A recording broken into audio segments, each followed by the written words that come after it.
Production funding for Behind the Headlines is made possible in part by the WKNO Production Fund, the WKNO Endowment Fund, and by viewers like you. Thank you. Memphis Mayor Jim Strickland on his record and his run for re-election tonight on Behind the Headlines.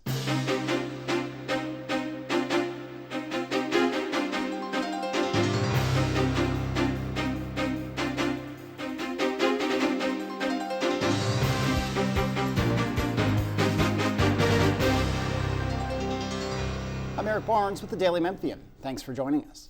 I am joined tonight by Memphis Mayor Jim Strickland. Thanks for being here again. Thanks for having me. Along with Bill Dries, reporter with the Daily Memphian.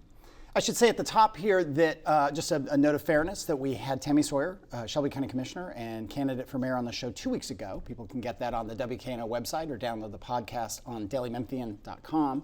We've also reached out to former Mayor Harrington's campaign and asked him to be on the show. They have so far declined to attend. Thank you for being here. Appreciate it. As we get close to early voting is some weeks away. Yes. The campaign gets more heated, and 2 weeks ago when Tammy Sawyer was on the show, I won't try to go point by point of what she said. I don't think that's fair. But she did accuse you of not doing enough, and I'll paraphrase lightly, to combat racism, to not use the office of the mayor enough and strongly enough to combat racism and also to combat sexism. Do you have a response to those accusations? And she said things to that effect elsewhere. Well, I think her more pointed comments, I think you softened them up. Her more pointed comments don't deserve any response. I let my record stand where it is. We have an extraordinarily diverse administration. In fact, we have more women in leadership positions than city government has ever had before. I think my record in improving education and services to the public for all Memphians stands on its own. And I think the response I get throughout the city, people understand that. And they know that I'm serving everyone equally and better than they were 4 years ago. Is there a particular onus on you we are a majority African-American city, a majority female city. You are a white male. And I talk about this on the show when we try to talk about issues of race and prejudice and so on. I'm a 51-year-old white guy talking about those issues. Do you feel a particular onus as mayor of this city to address those issues because we are a majority black and majority female city? No, I feel an onus on me to better serve the public. When I took over, we said we're going to increase our MWBE spend. When I took over, it was 12% of our contracts. We're now up to 20%, the all-time high for city government. And we have the largest MWBE project in the history of the city with $49 million going to MWBEs at the convention center. And you know what? You know what Commissioner Sawyer's MWBE number over the county is? 3%, and that program is run by county commissioners. So this election's about results, not rhetoric. And the results show we're making a difference, and she is not. MWBE stands for people not sponsored. Minority-owned, women-owned business enterprise. And the $49 million, that project is which one? The convention center. Convention center. Okay, Bill. Do you think that the discussion of this should involve national issues, or No. is this race just about what happens in Memphis? It's about what happens in Memphis. Our challenges in Memphis are great, meaning they're large. We have real challenges. The violent crime rate's too high. Poverty is too high. Our educational achievement's too low. We have to unite in Memphis behind attacking those challenges. And that's what I've done in my 3.5 years in Memphis as Memphis mayor. I've united the city as much as I can to tackle those challenges. If the public wanted me, or if I wanted to address national issues, I'd run for Congress. I'm not running for Congress. I'm trying to solve Memphis problems and serve Memphians better. And that is a difference, and I think most of Memphis agrees with my position.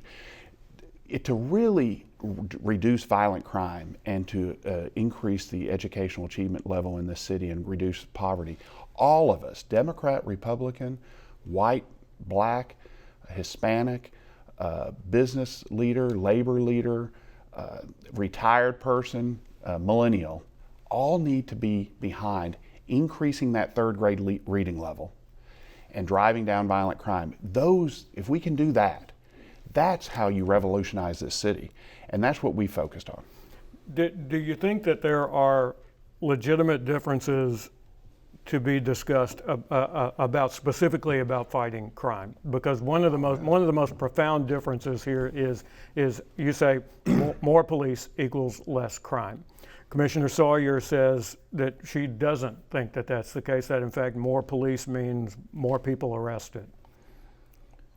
Well, the more people arrested, they're committing crimes. I mean, that's illogical to me, but that is a difference. We need more police officers. She says we don't.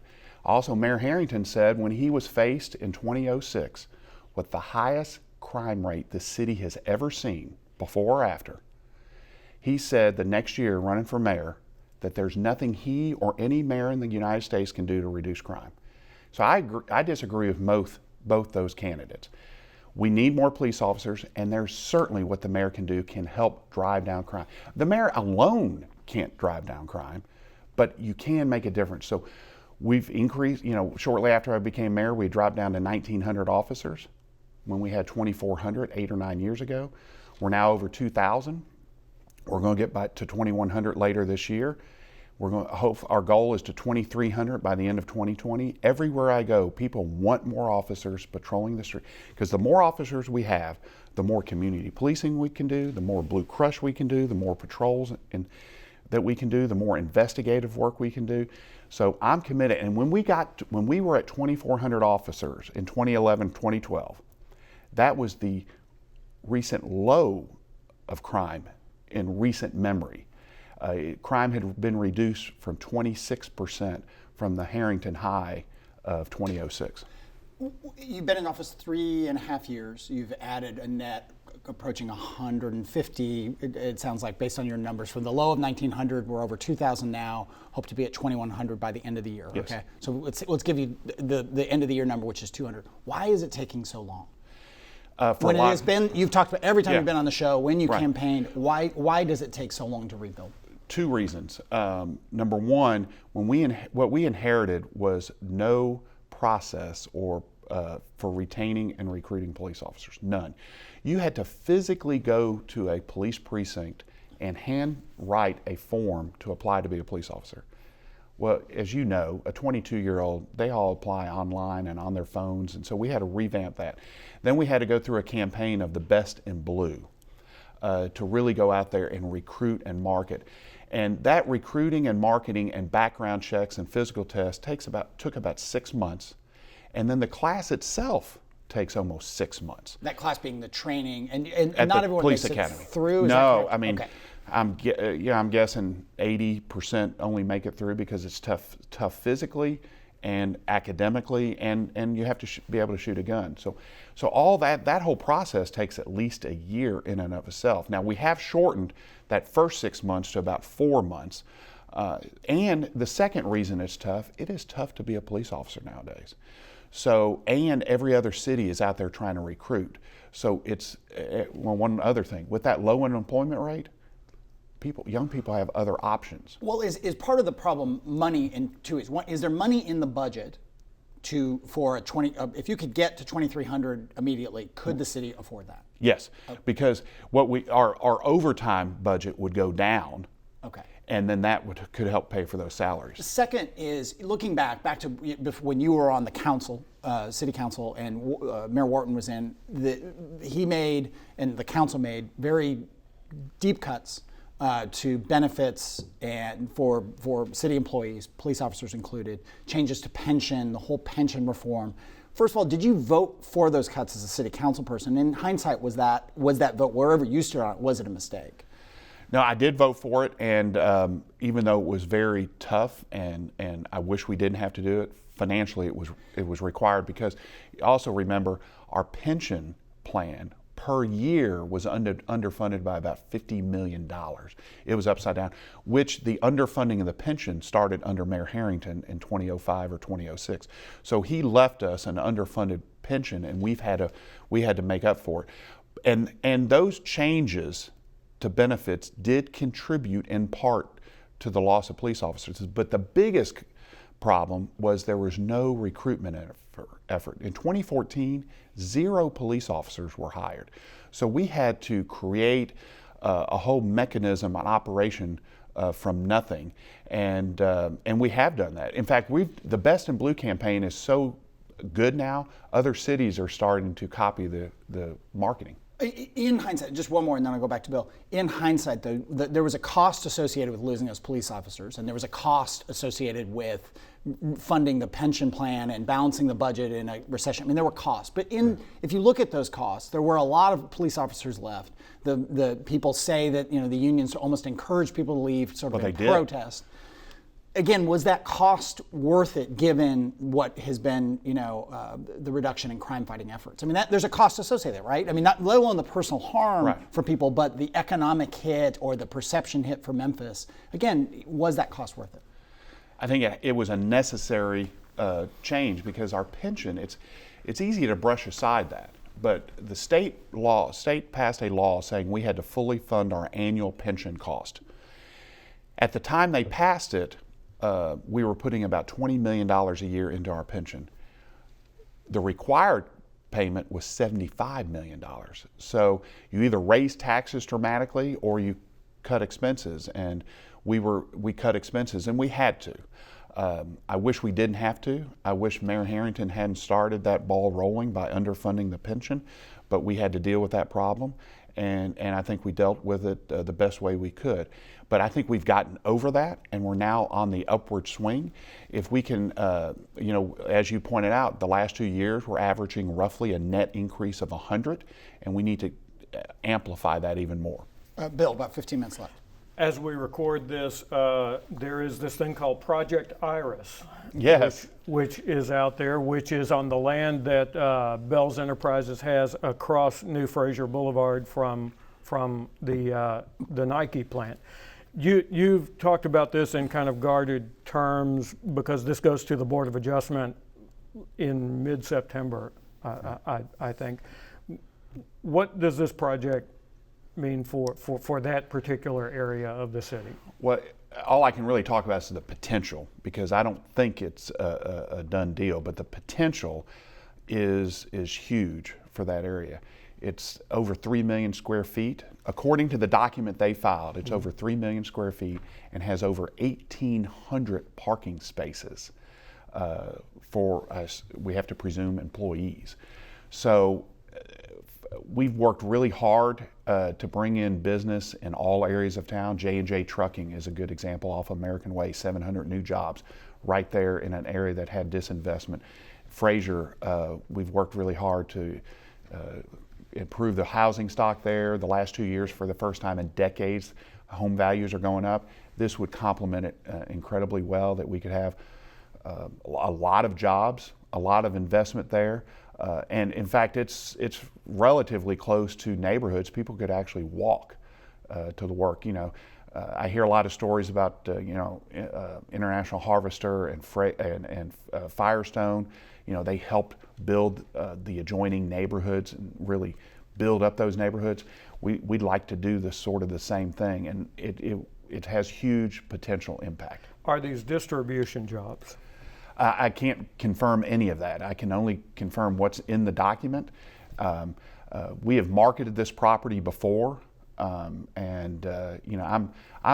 thing I think I've changed about city government is I'm personally involved in economic development, trying to push it, taking property and really actively trying to sell it with the cooperation of the private sector and the chamber.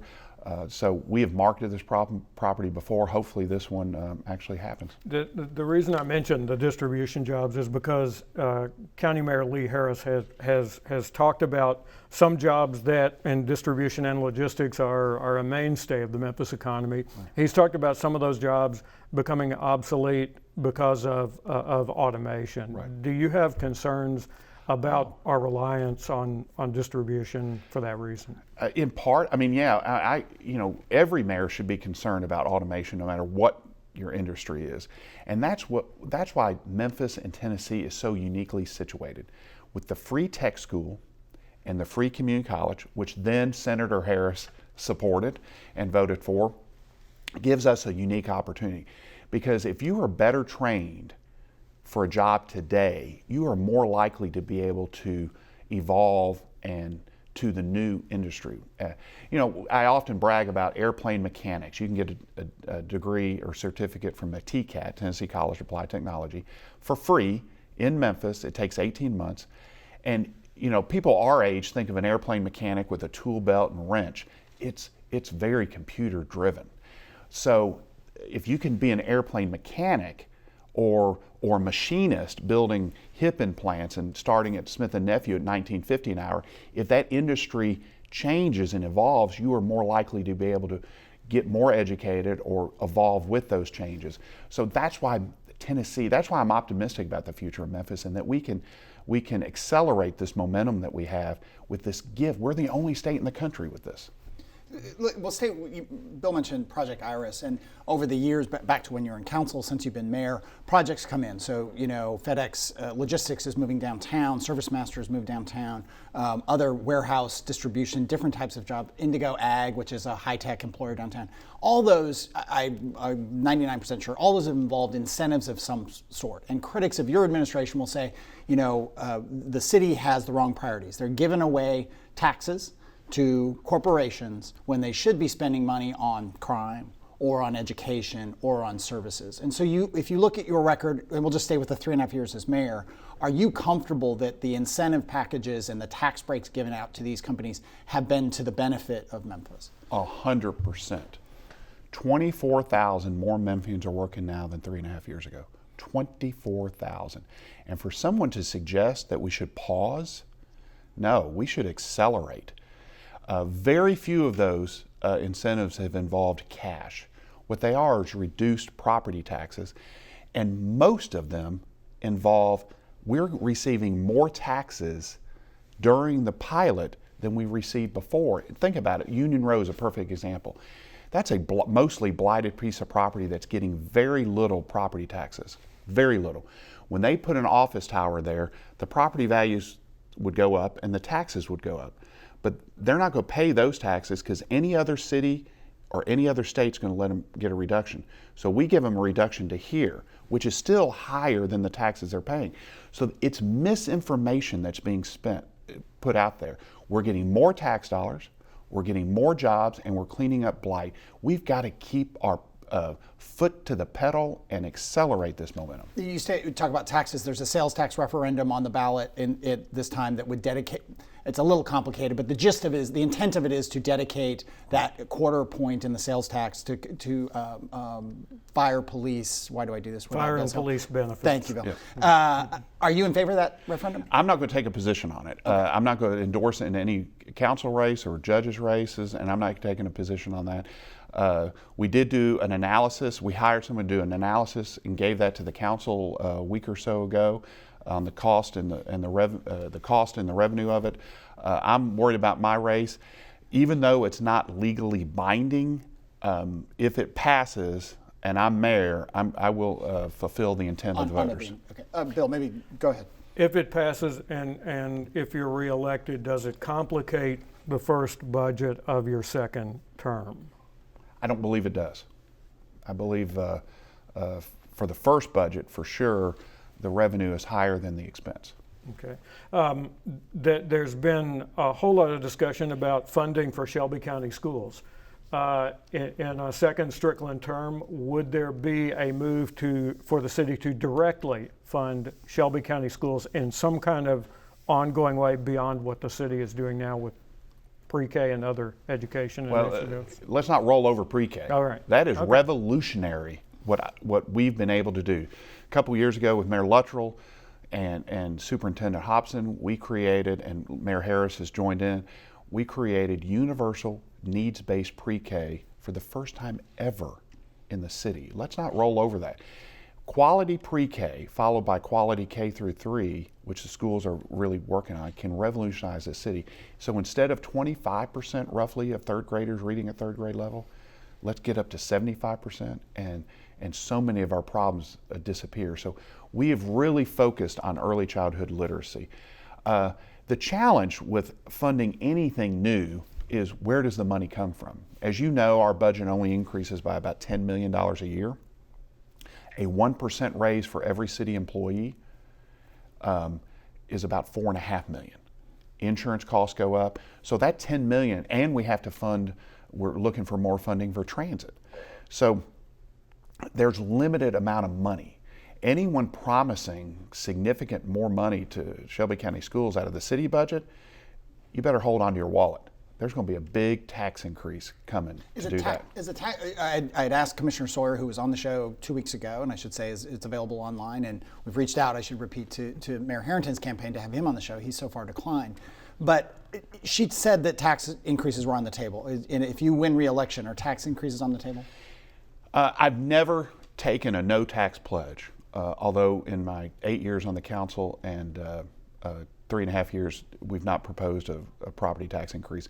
The reason is our property tax rate is already higher than anywhere else in the state, our combined city-county tax rate, dramatically higher. And I think that retards any kind of growth in business and population. So we've got to try to keep the line on that. Now, I will never say never, but I think we ought to do everything we can to avoid that. Population growth, as you know, I think is our number one challenge. We're trying to grow our city, and raising our taxes so much higher than our suburban cities or Nashville, which were at least 50% higher, that hurts us. But could you find the money by changing priorities? And do you feel like there is a way to change priorities in your budget, or are the priorities where you want them? Oh, the priorities were, what we've done is we focused on public safety and intervention with kids, doing more in our libraries, community centers, summer camps, summer jobs program. That's what we've focused on, and with roads and transit. Those are the priorities we have. The county could give more to schools. In fact, the budget that Commissioner Sawyer voted for cut the Shelby County Schools request for money by $26 million. They asked her for more money, and she said no. Again, this is about results, not rhetoric. Let's look at the results of what you do, not what you're going to promise. You know, if you could have funded, she could have funded schools over on the county side, and she didn't. We're talking about spending and taxes and priorities. Tom Lee Park and the riverfront. There's a $70 million proposal for a completely transformed Tom Lee Park, the cobblestones. That's in mediation right now to some extent. We'll talk about that. But is it appropriate for that $70 million to be a priority? Critics of that proposal will say, why aren't we putting that money towards police? Why aren't we putting that money towards schools, to other priorities that we've talked about today? Why is that such a priority for your administration? Well, I'm sure the Daily Memphian has pointed out the fact that those funds cannot be used for that, or at least I hope y'all have. Don't just repeat false information. Correct it. We have written that. The city, but and I'm sure you've heard this criticism. The question doesn't reflect that. No. But I mean, look, you got to ask the question that this is what people come out and say, and they come out and say that, and they want to know how you respond to it. It's a false narrative. The money that the city's putting in is basically state sales taxes generated downtown that are limited by the tourist development zone by law to tourist attractions, which is where the money went for the pyramid for Bass Pro, money for the convention center, and money for improving the riverfront, because that's a tourist, could be a tourist destination, which other riverfronts have shown. So that money, one-time money, could not be used repeatedly for police and fire. The other money is being privately raised. And about that, you came out a couple of weeks ago. The Memphis in May and the Memphis River Parks Partnership, formerly RDC, have been in mediation. In the midst of that mediation, you came out with a statement that this is mediating effectively. I'll paraphrase what you said. This is simply mediating how Memphis in May stays in the park, not whether it stays in the park. And prior to that, a lot of people on the show, people who wrote guest columns in the Daily Memphian and elsewhere, were saying this is all about booting Memphis in May off the riverfront. Was that ever a possibility to you? No. But where did that narrative come from? And let me put it this way: did mediation hurt the public discourse because we couldn't have Carol Collette on the show and talk about the details of it? We can't have Jim Holt on the show and talk about the details. You all are somewhat limited, and so all these sort of stories get out there because of the silence around mediation. Again, all this is driven by, a lot of it's driven by social media and I don't know if this may be shocking to you, everything on social media is not true. I said from the get-go, if you go back to my original quotes, they said, we want a better Memphis in May in the park, 1 month a year, and a better park the other 11 months a year. What I put in writing, people acted like it was breaking news, but it was really no different from what I ever said.